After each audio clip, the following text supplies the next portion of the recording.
Hello दोस्तों, एक बार फिर से स्वागत है आपका हमारे YouTube चैनल नाइट एडवेंचर में। ये कहानी है एक रात की सवारी। रात के 2 बज रहे थे। जोरों की बारिश हो रही थी। घना अंधेरा था। बादल रह रह कर गरज रहे थे। थोड़ी थोड़ी देर पर बिजली चमकती तो आसपास की चीजें दिखाई पड़ती थीं, अन्यथा हाथ को हाथ दिखना भी मुश्किल लग रहा था। झारखंड के घाटशिला स्टेशन के बाहर धीरज अपना ऑटो लगाए सवारी का इंतजार कर रहा था। इस मौसम में सवारी मिलने की उम्मीद कम थी, फिर भी हो सकता था कुछ देर बाद आने वाली ट्रेन से कोई सवारी आ जाए। करीब 1 घंटे बाद ट्रेन आई। थोड़ी देर बाद बिजली चमकने पर एक 18-19 वर्ष की मॉडर्न सी लड़की कंधे पर एक बैग लटकाए बाहर निकलती दिखी। वह सीधे उसके ऑटो के पास पहुंची और भानगढ़ चलने को कहा। धीरज ने कहा कि रात का वक्त है, इसलिए वहां चलने पर 1000 रुपये लूंगा, नहीं तो 2-4 घंटे इंतजार कर लीजिए, सुबह 500 रुपये में ले चलूंगा। लड़की बोली, अभी 500 रुपये रखो, बाकी वहां पहुंचकर दूंगी, और ऑटो पर बैठ गई। धीरज ने ऑटो बढ़ा दिया। करीब आधा घंटे बाद वह गंतव्य तक पहुंचा। एक माखन के बाहर लड़की ने गाड़ी रुकवाई और घर से पैसे लेने की बात कहकर अंदर चली गई। काफी देर तक वह नहीं लौटी तो धीरज अकेले बैठे बैठे परेशान हो गया। उसने घर का दरवाजा खटखटाया। काफी देर बाद एक बूढ़े ने आंखें मलते हुए दरवाजा खोला। उसने पूछा, कौन हो तुम और इतनी रात को किस लिए आए हो? धीरज बोला, जो मेम साहब थोड़ी देर पहले आई हैं, उन्होंने मेरा पूरा भाड़ा नहीं दिया है। बूढ़े ने आश्चर्य से उसकी ओर देखा। बोला, यहां तो कोई मेम साहब नहीं रहती, मैं अकेला रहता हूं। धीरज की नजर एक फोटो पर पड़ी। उसने कहा, यही मेम साहब तो आई थी, उन्हें स्टेशन से लेकर आया हूं। बूढ़े ने उसे आश्चर्य से देखा, फिर बोला, इस लड़की को मरे 8 साल हो गए।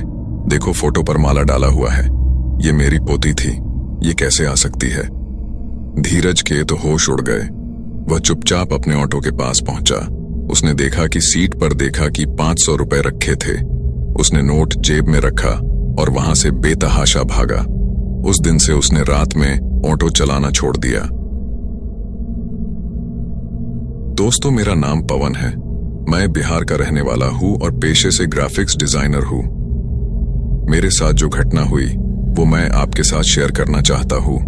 दोस्तों, एक दिन मेरे बॉस ने मुझे कुछ जरूरी काम से रोक लिया और रात के 1-3 बजे बोला, हार्दिक, आपको हमारे पैम्पलेट अभी प्रेस पर देने जाना है और दूसरे जो कार्ड्स हैं उन पर प्रिंटिंग मिस्टेक को चेक करना है।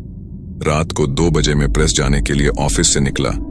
मैंने ऑटो वाले को रोककर वहां जाने के लिए कहा। रास्ते में मैंने मोबाइल की टॉर्च चालू करके प्रिंटिंग में गलती को चेक करने लग गया। हमारे प्रेस से पहले शिलाज क्रॉसिंग आया। वहां पर 2 औरतें खड़ी थीं।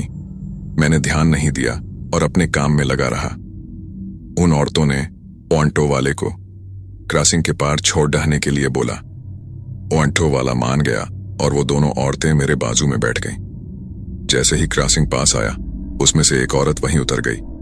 मैं इन सब बातों पर ध्यान नहीं दे रहा था। फिर से ऑटो चल पड़ डिहा। अब उस दूसरी औरत ने मेरे पैर पर उसका पांव रखा और बोलने लगी, भैया, आपने उस औरत के पांव देखे? मैंने कहा, नहीं, क्यों, क्या हुआ? वो बोलने लगी, उसके दोनों पांव उल्टे थे। मैं बोला, तो उसमें क्या हुआ? वो बोली, मेरे भी दोनों पांव उल्टे हैं। उसके पांवों की तरफ देखते ही मैं और ड्राइवर दोनों बेहोश हो गए और सुबह 4 बजे जब बेहोशी से उठे तो मेरे दोस्त को फोन करके मुझे ले जाने के लिए बुलाया। उस वाकये के बाद मैं 15 दिन तक बीमार रहा।